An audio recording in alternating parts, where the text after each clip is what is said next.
Sup you beautiful people. Hope you've had a fantastic day. We're back with another thrilling episode of What If Naruto was the White Fire Prince. What if after abandoning his siege and returning home Iroh's fleet was caught in a storm and ended up in the elemental nations? There Iroh meets Naruto and after learning of his hard life decides to adopt him as his son and take him to the Fire Nation. If you guys enjoyed this what if, comment down below and let me know. And go ahead and check out other what ifs in the channel after watching this video.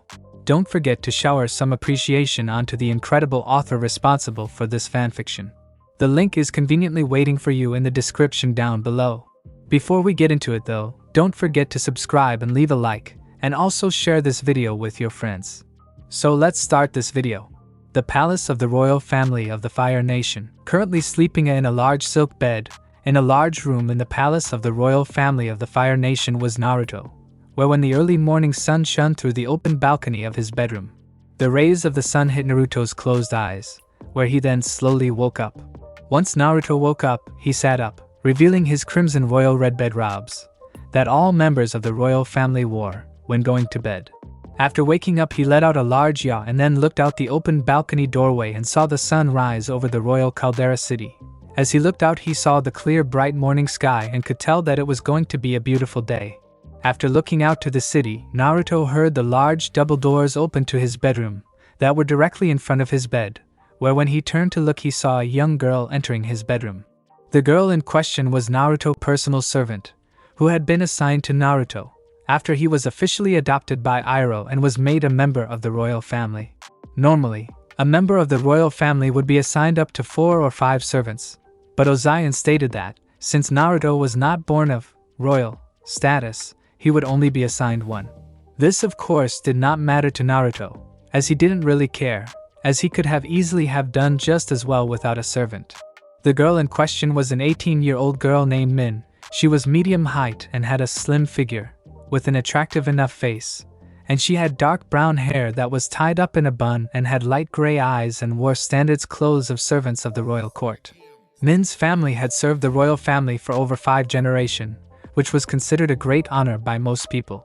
Her mother was one of the royal cooks of the royal kitchen staff, her father was the head servant to the Fire Lord's personal staff of servants, and her younger sister was the one of the cleaners of the palace. When Naruto first met Min, she treated him kindly enough and helped him get new clothes to wear when he went out, as well as showed him other parts of the palace that Naruto didn't know about so that he wouldn't get lost, as well as how to call for her or other servants when he needed something. When he was introduced to Min, she of course bowed on her knees respectfully, like to most members of the royal family, and called him Prince Naruto, or Your Highness. When Naruto tried to get her to just call him Naruto, the young teenage girl was of course horrified at the idea. It was only till later that Iroh explained to Naruto that servants were not allowed to address a member of the royal family in such a familiar manner, where if they did, they would be severely punished for it. After learning of this, Naruto of course apologized to Min and explained to her that he didn't know. Eventually though he was able to convince Min to call him Naruto, whenever they were alone and nobody could hear them, but would refer to him as Prince Naruto, or His Highness, when in front of others. For the past 6 months since he arrived in the Fire Nation, things had not been entirely easy for Naruto, which wasn't a surprise since he had known that things would not be easy for him. After he was officially adopted as Iroh's son, he was introduced to many of the different noble families who lived in the royal caldera city, and although there were those among the nobles that generally treated Naruto kindly and respectfully, there were many who did not. For although all the nobles he met treated him respects, he soon learned that many of the noble and more traditional families did not like him, since many of them believed that a foreign commoner did not deserve to be elevated to a prince of the Fire Nation, while others were simply jealous of Naruto becoming a member of the royal family. Naruto also later on learned that some of the other families that were friendly with him were only doing so to try and elevate their status in the social hierarchy of the Fire Nation. Naruto also had a hard time trying to learn all the main events of the Fire Nation's history, as well as all the other traditions that Iroh had yet to teach him, since Iroh knew how easy people could use or mock Naruto due to his lack of knowledge of these things. But as hard as all these things were on Naruto, none were harder than his meetings with his new adopted uncle, Fire Lord Ozai, who made it his own personal mission to belittle, insult and mock both Iroh and Naruto whenever he got a chance, especially in front of other people. Although Iroh and Naruto were both able to ignore or laugh away such remarks by Ozai, some of the things that Ozai had said did indeed hurt Naruto, where Iroh would later have to talk to Naruto and assure him that the things that Ozai said were untrue. But despite all these things, there were some good things that happened to Naruto. One such things were that in the Fire Nation he actually had friends. These friends were his new cousin Zuko, Ty Lee and Mai. Throughout the 6 months since he arrived, Naruto had often talked or played with one of his new friends. Although most of the time he would hang out with Zuko, since both boys didn't really have any friends before they met one another, while Mai and Ty Lee usually hung with Azula. Although Zuko and Naruto had several different qualities, where Zuko could be domineering, controlling and strict, a result of being raised as Fire Nation royalty, and disdained the idea of doing things with people that he believed are inferior to him. While Naruto was more passive, easygoing and enjoyed cutting loose and having fun, much like his adopted father in certain ways, and also didn't mind doing menial work for himself or with the servants. Both boys shared many common traits and in some ways history with one another, despite their differences. Both Zuko and Naruto didn't have great childhoods, where Naruto was hated and attacked by his former homeland, while Zuko was treated with disdain and in some ways disgust by his father, since he was not a natural prodigy like his sister Azula and often made mistakes. Both boys also shared a common thirst to prove themselves and to be acknowledged by others, where when in Konoha, Naruto had wanted to become Hokage so that people would acknowledge him. But after becoming a member of the royal family of the Fire Nation, his thirst for acknowledgement had changed slightly, where although he was acknowledged by others, it was not for the reasons he wanted. Since Naruto knew that most people only acknowledge him because he was adopted by Iroh, which was why he still wanted to be acknowledged by others, as he did not want to be known as the lowly commoner, who was lucky enough to be adopted by the famed dragon of the West. Naruto wanted people to acknowledge him for himself and to step out from the great shadow that his adopted father placed over him. Not that Naruto is ashamed or ungrateful to Iroh, he just wants to stand on his own 2 feet and be acknowledged as someone other than Iroh's adopted son. Like Naruto, Zuko also wanted to be acknowledged, but by his father, and win his love and prove himself worthy of him. Naruto and Zuko also both shared a strong determination to prove themselves, which they used to struggle past their own personal troubles and to never give up on to reach their own individual goals. The 2 boys even shared a strong belief in refusing to view people as expendable or worthless, and that it was the duty of the royal family that to protect and serve the people of their nation. Both boys even supported one another, where whenever Zuko was ignored by his father for Azula or made a mistake that angered his Ozai, Naruto would cheer Zuko up with some jokes or give him a pep talk. In return, Zuko would stand up for Naruto whenever someone made a snide remark about him or encourage Naruto whenever he trained to try and use firebending, since despite his great efforts in the past few months, Naruto had shown no talent in being able to use firebending. Naruto also has good relationships with Ty Lee and Mai, where Naruto and Ty Lee found they had a lot in common with one another, where Ty Lee was goofy and liked to have fun, much like Naruto. Both often even used their own natural agility and acrobatically skills to have races or competition with one another, where they jumped and ran through the large gardens of the palace and the trees in them, as well as onto the rooftops of the palaces. The 2 of them even trained to improve their hand-to-hand fighting styles, where both improved greatly from training with one another, where Naruto could even hold his own for a while against Ty Lee. Mai, on the other hand, was a little difficult to befriend, as she was emotional distance from most people and would often be found alone and stay silent. Naruto of course tried to make friends with Mai, but each time was turned away by her. It was only until he came across her by accident throwing some small knives at a wall that he was able to make some progress at becoming friends with her.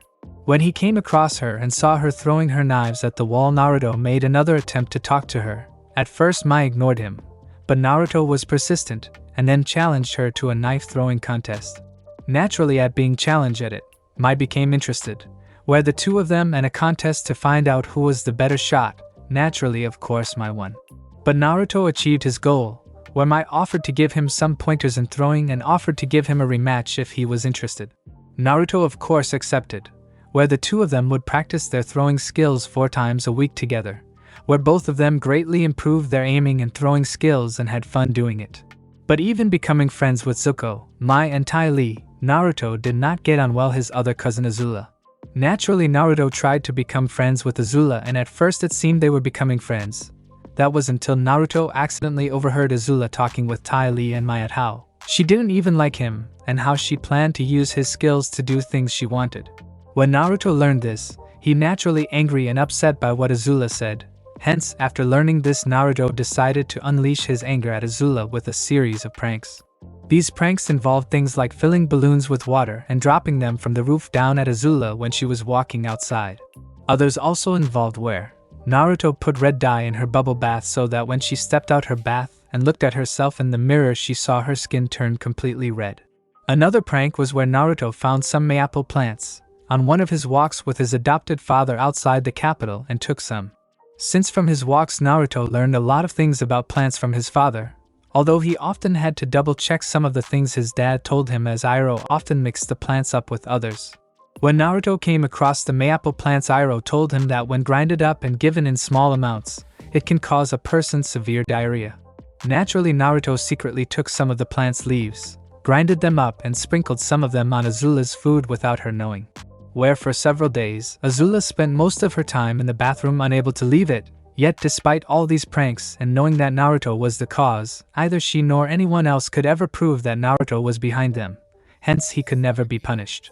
Knowing that she couldn't have Naruto punished, nor could she intimidate him, since Naruto was the only person, with the exception of her father and Iroh, that wasn't scared of her in some way.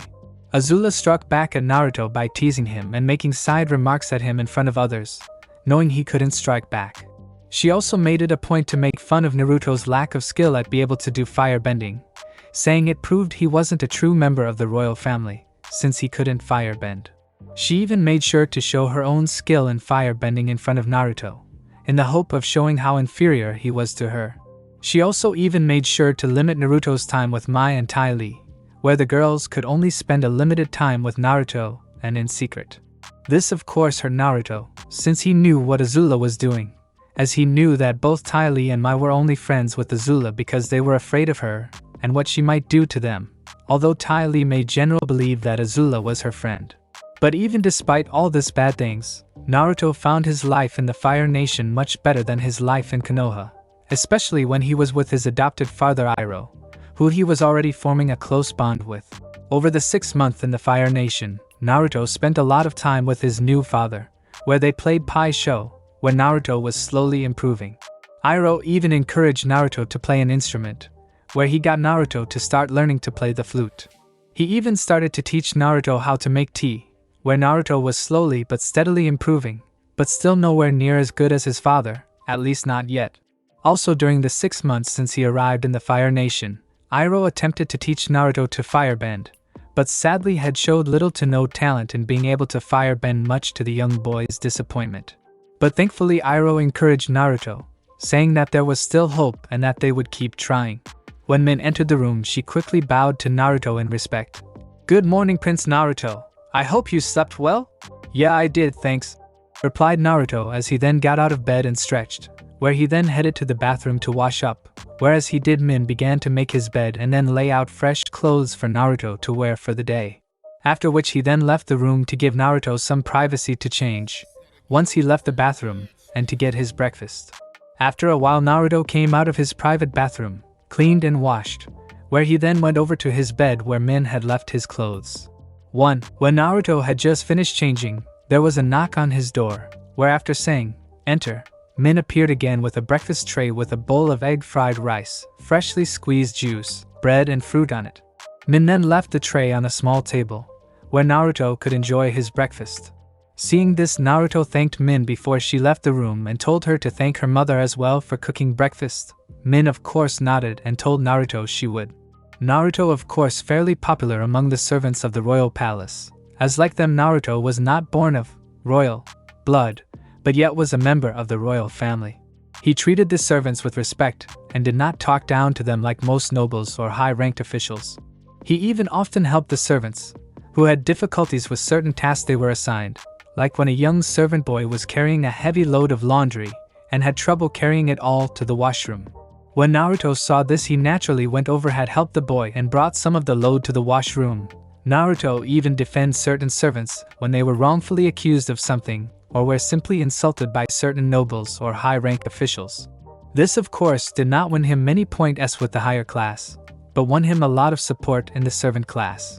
Naruto got on especially well with Min Mother, as she was the only cook in the entire royal palace that could a decent bowl of ramen, which was nearly as good as a Chiraku ramen, which he ate back in Konoha nearly every day. As Naruto finished his egg fried rice, he took the tray and carried it out to the balcony and put the tray on the large stone balustrade that kept him from falling off the balcony. Naruto then took the bowl of fruit and placed it on a large thick branch of a large tree that grew next to the balcony. On the tree was a miniature little house the size of a large doll house. Once Naruto placed the bowl of fruit on the thick branch in front of the small house, he cried out, "Breakfast time!"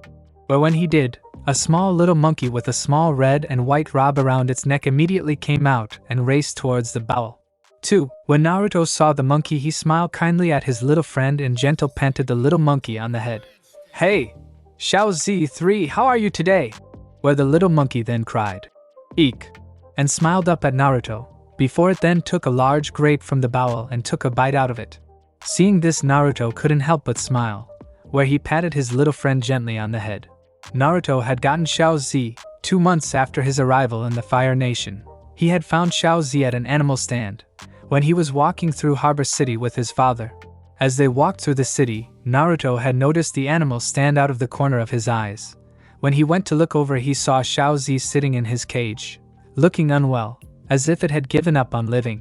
Seeing the poor thing, Naruto could not help but pity him, where he asked his father to buy it for him. At first Iroh was unsure at buying the little monkey, but after seeing the concerned look on his son's face and at seeing the condition of the little monkey, he too took pity on it, and decided to buy the little monkey. When the salesman heard that Iroh and Naruto wanted to buy Xiaozi, he tried to convince them that another one of his animals would be better, as he believed that Xiaozi would not live much longer. But Iroh insisted that he would only take Xiaozi, where the salesman soon agreed. After buying Xiaozi, Naruto and Iroh quickly took him back to the palace, where they nursed him back to health. But once the little monkey was well enough, kept trying to running away from both Naruto and Iroh, showing that he was afraid of them and that he had a bad experience with other humans. Eventually, though, after many weeks, Naruto gained Xiaozi's trust, after which Iroh suggested Xiaozi's name, where when the little monkey heard it, he immediately liked it. After Xiaozi became his official new friend, Naruto began to take Xiaozi everywhere he went, where it became a common sight to see Xiaozi on Naruto's shoulder, and if Xiaozi was on his own, everyone knew that Naruto was somewhere nearby.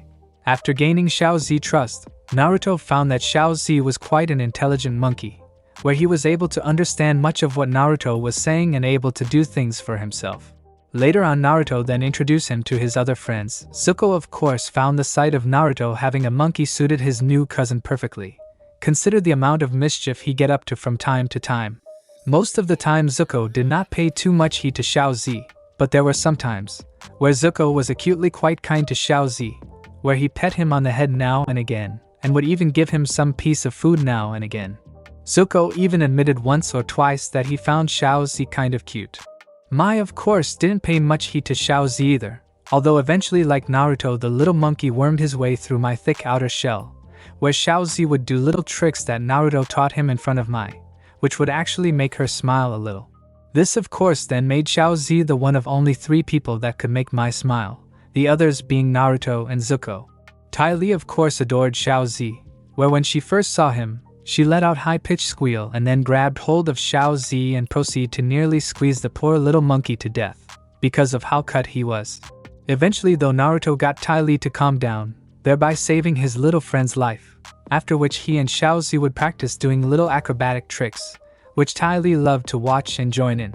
Despite the uncomfortable first experience, Ty Lee also quickly became Xiaozi's favorite person, second only to Naruto, due to the amount of attention that she would give him, and how she would spoil him with sweet berries that she would bring. The 3 of them would also have fun having little races as they jumped through the trees in and around the palace, where Xiaozi would normally win, due to his small size, where he could running much faster and take shortcuts that Ty Lee and Naruto couldn't. Iroh also got on quite well with Xiaozi, where the little monkey would often come to Iroh for treats or play with him when he could not with Naruto. The only real people that Xiaozi didn't get on with were Azula and Ozai, where both of them scared the little monkey, where whenever either or both of them were nearby, Xiaozi would hide inside Naruto's shirt until they were gone. The reason why Xiaozi was so scared of them both was because Ozai had a natural cruel cold aura around him, which Naruto could attest to, as by even looking at him for the first time anyone could tell that the man was about as friendly as two-headed rat viper. Azula on the other hand called Xiaozi an overgrown rat, where she tried to use him as target practice for her fire bending. Thankfully though, Naruto was able to save Xiaozi when she tried to do this, and Xiaozi got his own back on Azula, where he snuck into her room and sprinkled inching powder on the inside of her clothes, where Azula spent most of the morning scratching herself, until she finally changed her clothes and washed herself. But even after this, the poor little monkey was still very much afraid of Azula, especially when she looked directly at him. Once both Naruto and Xiaozi had finished their breakfast, Min knocked on the door again and entered the room to collect Naruto dishes, after which she then told Naruto that she had a message from his father, saying that he would meet Naruto in the courtyards. Upon which they would then head for their private training ground in the forest outside the capital, where they trained on Naruto fire-bending skills. Naruto of course nodded in understanding and thanked Min before she left with the dishes, after which Naruto then called Xiaozi over towards him, who quickly jumped off his branch and ran to his master, and climbed up onto his shoulder and sat on it. When Naruto left his room, he was soon joined by 2 Imperial Firebenders, who were his personal bodyguards when he planned to leave the capital. Normal, when a member of the royal family left the palace or the capital, they would have a dozen or so Imperial Firebenders. But since Naruto wasn't a true member of the royal family, Ozai decided to give Naruto only 2. This of course actually suited Naruto, as he didn't like the idea of have dozen of armored guys around him at all times. An added bonus was that his father Iroh had been able to arrange so that the guards were former guards that had protected him during his time in the war. Hence Iroh knew that he could trust the men to protect Naruto, as well as make sure that Ozai hadn't placed men that were loyal to him, who would spy on him, Iroh, and Naruto. Naruto of course became quite friendly with both his guards Hu and Zhang. Both men were middle-aged, who had severed his father Iroh through the war loyally and held him in the utmost respect. Both men were highly skilled firebenders, who had fought in many battles, alongside Iroh. The 2 men were of course very polite to Naruto and became quite friendly with the young blonde, during the 6 months since he came to the Fire Nation. Naruto of course enjoyed both his guards' company, where he found that Zhang to be quite funny, where he would tell a lot of good jokes and even encourage Naruto when he felt down, after doing badly in his firebending training, which was all the time. Hu on the other hand, was quite a serious man, where he had fought many fierce battles against the Earth Kingdom, where he had a large scar that went down his left eye. Yet despite his somewhat frightening appearance, he general respectful and friendly man, who like Iroh, was very wise, due to his many years on the battlefield. Naruto of course enjoyed listening to some of Hu's war stories, where he often hoped that one day he would become a great firebender just like his adopted father.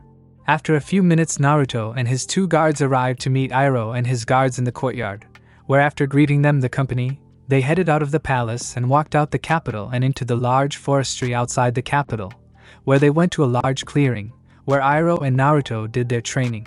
The guards of course kept guard a distance away from the clearing so that Iroh and Naruto could train in private, while at the same time making sure that none could spy on Iroh and Naruto. After entering their training clearing area, Iroh then lit a small fire and then took out a small kettle and some teacups and a small bag of tea ingredients and began to make some tea. Seeing this, Naruto began to get confused since he had expected to do some training similar to what they had done the past few months. Dad, what are you doing? I thought we were doing some training today. We don't usually have tea till afternoon or evening, spoke Naruto. Tea can be had at any time, Naruto. That's the wonderful thing about it, and it can help calm the mind and focus it. Which is what we are trying to do today. As if we help calm your mind and focus it, I believe it can help with your fire bending, spoke Iroh. But what if I simple can't bend? What if I'm just talentless like Azula and everyone back at Konoha used to say to me? What if you're just wasting your time with me? Asked Naruto, as after many years of being put down by people he could not help but have a low opinion of himself from time to time, especially when he was doing badly at something.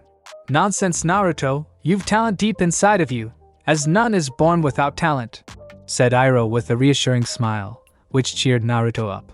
After a few minutes, Iroh had finished making jasmine tea, which was to help calm Naruto's mind. After Naruto had finished drinking his tea, along with Xiaozi, who had a little sip of tea with his master, he then positioned himself into a meditation position, which Iroh had taught him. Meditation, of course, had been hard for Naruto to do, but thankfully Iroh was a patient man and teacher, where eventually he taught Naruto how to calm his mind and focus it. He found it especially helpful when training Naruto to do this by having him drink something calming like jasmine tea. Once Naruto fell into his meditation position, he began to focus his mind. For the first few minutes not much happened for Naruto, but eventually something did happen. Enter Naruto's mindscape. As Naruto was meditating, he suddenly found himself in a large dark tunnel, filled up to his ankles in water. "Where the hell am I?" asked Naruto out loud, as he looked around the dark tunnel. Knowing he wouldn't get any answers by just standing around, Naruto started to walk forward to see where the tunnel ended. After a few minutes, Naruto reached the end of the tunnel, where he entered a large room, with a massive cage at the other end of the room, with a large paper seal in front of it, acting like a lock between the two cage doors. Deciding to investigate further, Naruto walked towards the cage, where once he was only a few feet from the cage. He suddenly stopped as he saw a pair of massive glowing red eyes open wide, followed by a massive mouth with razor-sharp teeth. It was then that Naruto realized who the creature was, due to seeing pictures of it from books he read when he was in the academy. "Kyuubi," muttered Naruto in a soft whisper of surprise, as he had always been told that the Yondaime Hokage had killed the Kyuubi. "So my tenant has finally graced me with his presence," spoke the Kyuubi in a dark, menacing voice, which would have made many brave men shudder in fear. But Naruto showed no such thing and just stared at the Kyuubi. Impressive, you've some courage as you don't seem afraid of me. But then again, I would nothing less from that man's son," spoke the Kyuubi in amusement when he saw that Naruto was unafraid of him. "Where am I? How are you alive? As the Yondaime Hokage was said to have killed you years ago? And what do you mean by his son? Do you mean that you know who my birth father is?" demanded Naruto as he stared at the Kyuubi, as he clearly knew things that he wanted to know. So you don't know, do you?" asked the Kyuubi in amusement, as he found the fact Naruto didn't even know who his parents were. "Tell me," demanded Naruto as he wanted answers. "Fine, since I find you so amusing," answered Kyuubi, as he smirked slightly at Naruto, staring at him angrily. "We're currently inside a seal that was placed on you by your wretched father, the Yondaime Hokage, as despite what you have been told, he didn't kill me, as I cannot be killed. The Yondaime Hokage could only seal me away, where when you were born, he sealed me into you." At hearing this, Naruto's eyes widened in shock. "The Yondaime Hokage is my father and sealed you into me when I was born," said Naruto in shock, where the Kyuubi just nodded. When Naruto heard this, everything in his life in Konoha suddenly made sense. The fact that everyone in Konoha hated him, the fact that everyone called him demon or monster, it now made perfect sense.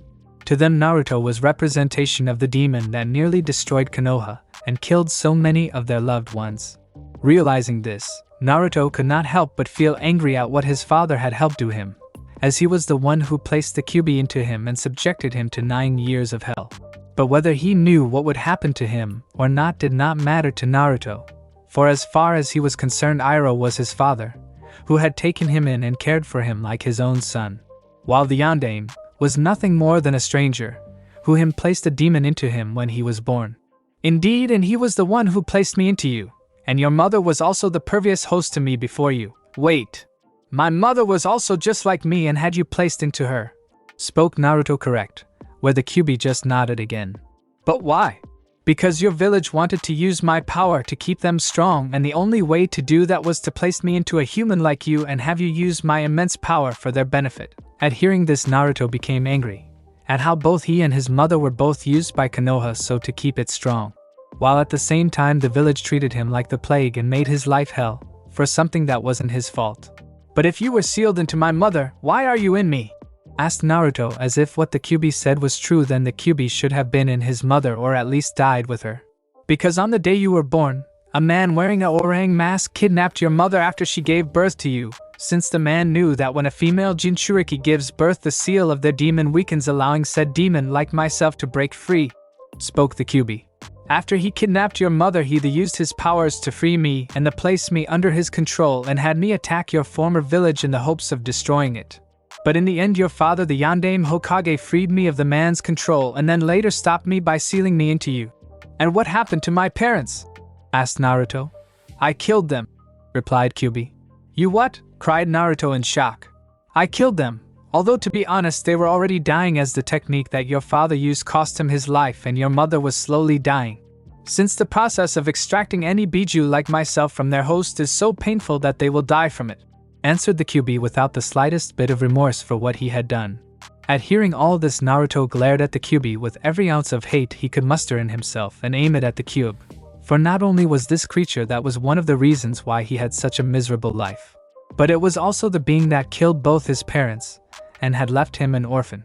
After a few minutes at glaring at the Kyuubi, Naruto took several deep breaths to calm himself down, just as his adopted father Iroh had taught him. Upon when he then looked directly at the Kyuubi and spoke again. Who was the masked man that freed you? Asked Naruto, since as far he was concerned that man was the main cause of all his suffering, as it was he who had freed the Kyuubi and had basically killed his mother. His name is Uchiha Madara, replied the Kyuubi. Uchiha? Thought Naruto, as he remembered the name of the famed clan of Konoha, as one of his former classmates Sasuke was a member of the clan. But before Naruto could think more on the matter, the Kyuubi continued to speak. He was the co-founder of your former village and was the former rival of your Shodai Hokage, who he fought and lost to later on. So why are you telling me all this? As I doubt you're doing it out of the goodness of your heart, nor do I think that you're just doing because you like talking to me, spoke Naruto. At this the Kyuubi smirked again in amusement. Maybe you aren't as stupid as you look, commented the Kyuubi, causing Naruto to glare angrily at him. The reason that I'm telling you all this is because I'm going to give you a special gift. At hearing this, Naruto narrowed his eyes. I don't want any gifts from you, not after everything you did to me, he said angrily. Are you sure you don't want what I have to offer? Especially since I can offer you the ability to firebend, but also give you special flames that are unlike any others. How can you do that? You're not even from this land. How can you even teach me to firebend? Asked Naruto, not believing the Kyuubi and believing that it was some sort of trick. Foolish child, I'm a spirit and have lived longer than any other human alive and have seen much. The bending arts themselves were taught by the great spirits of the spirit world to you human in this land. Unlike you shinobis from the elemental continent, where you developed your own fighting styles that mimic the bending arts, by using chakra, instead of bending the actual elements as they do here. At hearing this, Naruto had to admit what the Kyuubi said did make sense, since the Kyuubi was a demon, meaning he was basically a spirit and couldn't die of old age.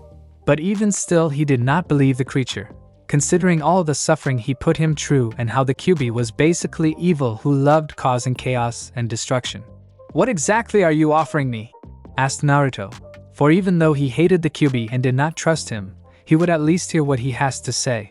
I offer you not only the ability to be able to do firebending, but also these flames, spoke the Kyuubi, where he lifted up his paw up and squeezed it through the bars and showed Naruto a small white flame.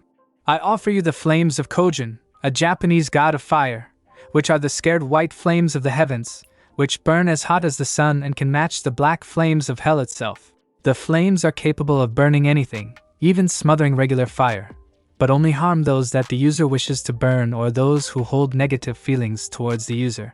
For if the flames hit an ally or someone that the user cares for, then they will not burn them. This is because these flames are more controlled than others' flames. Also, like the flames of hell, they can also to burn for 7 days and 7 nights, and cannot be extinguished with water or any other normal methods, where the user is the only one that can normally extinguish them. They are also extremely effective against demons like myself and other evil spirits, due to them being sacred. But unlike the black flames, which burn slowly, these flames will burn anything that in its path instantly. At this, Naruto's eyes widened slightly at the power that the flames had, and for a second or two he was ready to instantly agree and take them.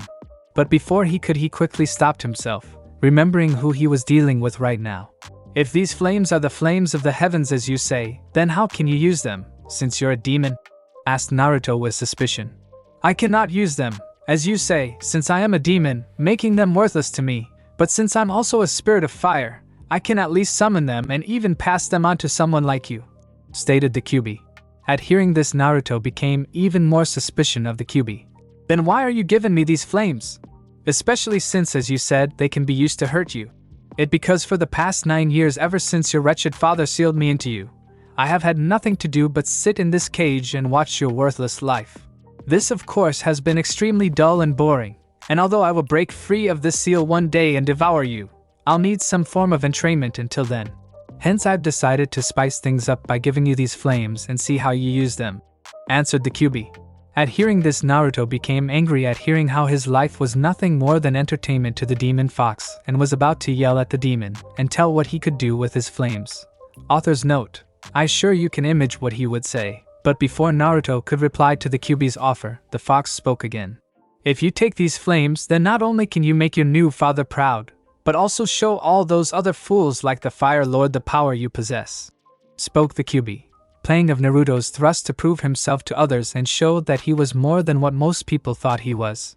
And as the Kyuubi suspected when he said this, he saw Naruto staring longingly at the white flame that was in the Kyuubi's, paw. The Kyuubi plan was of course to have Naruto use the white flames for destruction, for he had been watching Naruto the past 6 months and knew of the great war that the Fire Nation was raging. He was also well aware of the destruction and chaos that the Fire Nation was bringing throughout these lands, due to him being also a being of chaos and destruction as well. Hence he wanted some part in on it, which was why giving Naruto these flames was part of it. The Kyuubi of course knew of Naruto's longing for acceptance by those around him, much like the longing he had when he was in Konoha.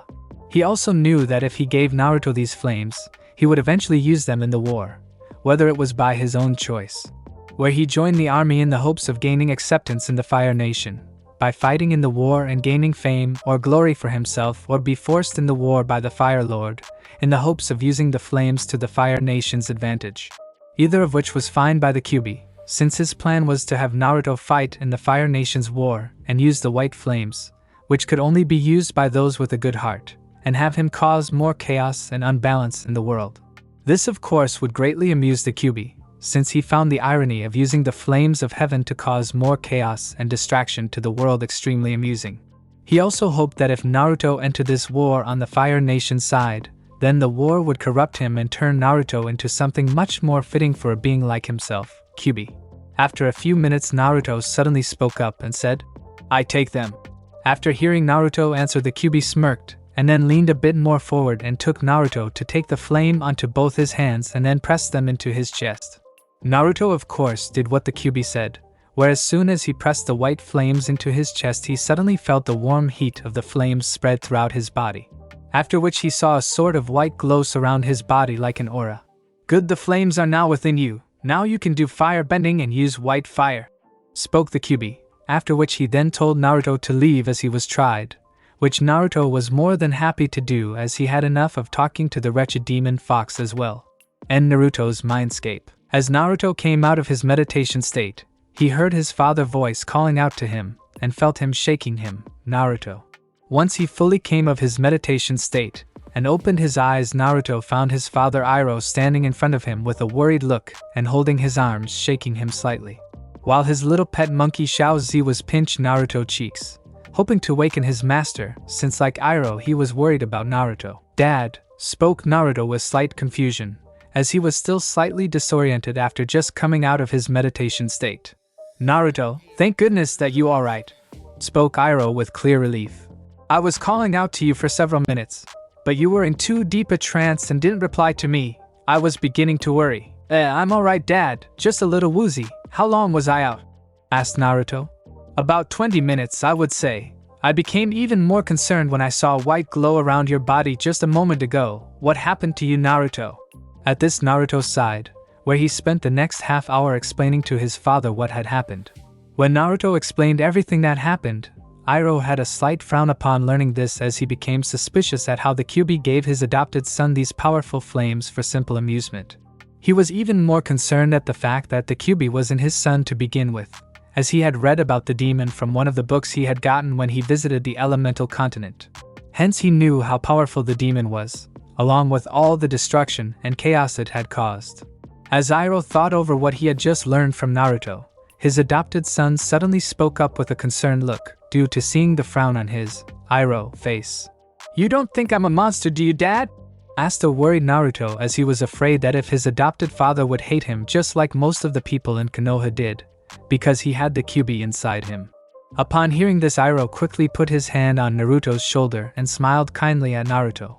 "Of course not, Naruto. Only a fool would think that you are a monster, as you're no more a monster than I am," spoke Iroh, where Xiaozi cried, "Eek," agreeing with Iroh.